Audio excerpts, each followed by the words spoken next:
So humina po itong bagyo sa labas ng ating Philippine Area of Responsibility na may international name na Bebinca. Pero patuloy na nagpapaulan ang kanyang trough o extension nito at ang habagat sa malaking bahagi ng ating bansa. Silipin na natin yan.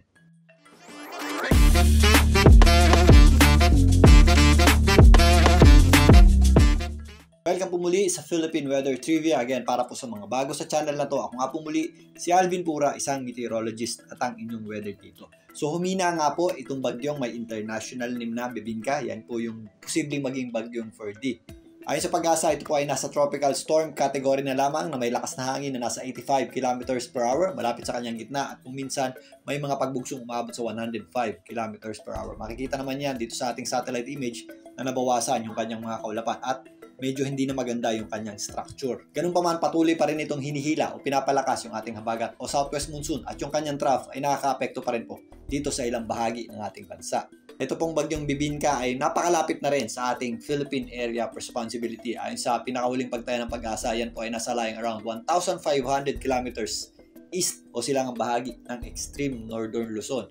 Nasa around 100 kilometers na lamang po ang layo niyan dito sa kanto ng ating boundary line at posibleng ngayong hapon hanggang mamayang gabi, yan po ay makapasok na sa loob ng ating Philippine Area of Responsibility. Hindi rin po yan tatagal dito sa ating PAR. Posibleng less than 12 hours makalabas na rin agad yan sa ating Philippine Area of Responsibility. Maring mamayang gabi o bukas ng madaling araw. So magiging maiksi lamang po ang pag-stay ng bagyong Ferdy sa loob ng ating Philippine Area of Responsibility. Samantala, kung papansinin nga natin itong ating satellite image, ito pong mga kaulapan na bumabalot sa malaking bahagi ng ating bansa ay dulot ng habagat o yung ating southwest monsoon at yung trough o extension o yung pagbali ng hangin na papunta dito sa bagyong nasa labas ng ating Philippine Area of Responsibility. Dahil po dyan, magpapatuloy pa rin po ang mga pagulan sa malaking bahagi ng ating bansa. Apektado po ng habagat o southwest monsoon, ito pong malaking bahagi ng Mindanao. Medyo nabawasan na ng bahagya yung ating mga kaulapan dito sa eastern section nito. Pero posible pa rin po dyan yung mga scattered o kalat-kalat na pagulan o thunderstorms. Mostly, yung concentration ng ating malalakas na pagulan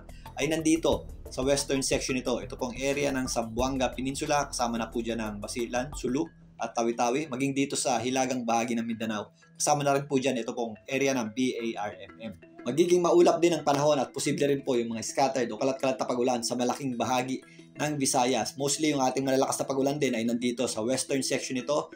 Dito po yan sa mga isla ng Panay, kasama na po dyan itong Negros Islands. May mga posibleng scattered to widespread rains din po tayong aasahan dito po sa area ng Quezon, Bicol Region, kasama na po dyan ang Mimaropa, lalong-lalo na po dito sa area ng Palawan, at dito po sa Occidental Mindoro. Samantalang dahil umaakit nga itong bagyo sa labas ng ating Philippine Area of Responsibility, mas nadadagdagan na din po yung mga areas dito sa Luzon na nagkakaroon po ng mga cloud cover o malawak na kaulapan. Posible na rin po yung mga pagulan dulot ng habagat o southwest monsoon at ng trough itong bagyo sa labas ng ating Philippine Area of Responsibility dito po sa natitirang bahagi ng Calabarzon, kasama na rin po dyan ang Metro Manila. May mga posibleng malalakas na pagulan din tayo dito po sa area ng Zambales at area ng Bataan. Samantala, ang mga posibleng scattered o kalat-kalat na pagulan ng ating aasahan sa natitirang bahagi ng Luzon. Bukas, after maglabas-pasok ng bagyong Ferdy sa loob ng ating Philippine Area of Responsibility, magpapatuloy pa rin po ang mga pagulan dulot ng habagat at ng kanyang trough sa malaking bahagi ng ating bansa. Apektado pa rin po niyan ang malaking bahagi ng Visayas at again, yung ating concentration ng malalakas na pagulan o malawakang pagulan ay nandito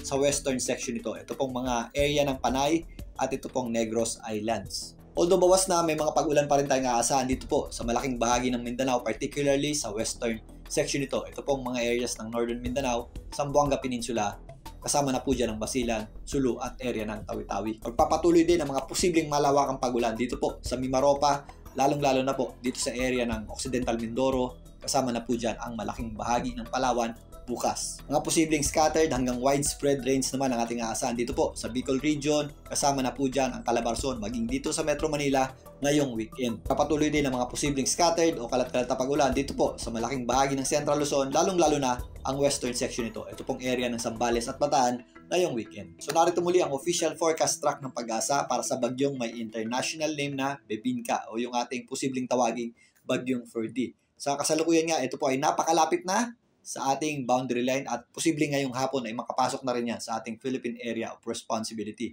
Dadaan lamang po yan o makikidaan dito sa kanto ng ating PAR line at posibleng makalabas din ng ating PAR ngayong gabi or mamayang madaling araw. Patuloy pong kumilos pahilagang kanluran o pa-northwest patungo dito sa mga isla ng katimugang bahagi ng Japan. Ito pong posibleng tawaging bagyong Ferdy. Again, wala po itong magiging direktang epekto sa anumang bahagi ng ating bansa. Pero habang nandito po yan sa northeastern section ng ating bansa o itaas na bahagi ng ating bansa, patuloy po yung hihila o magpapalakas ng habagat at yung kanyang trough ay magpapaulan din sa malaking bahagi ng ating bansa in the next few days. So napakalapit na po sa ating boundary line itong bagyong posibleng tawaging Ferdy. Pero again, ito po ay makikidaan lamang dito sa kanto ng ating Philippine Area of Responsibility.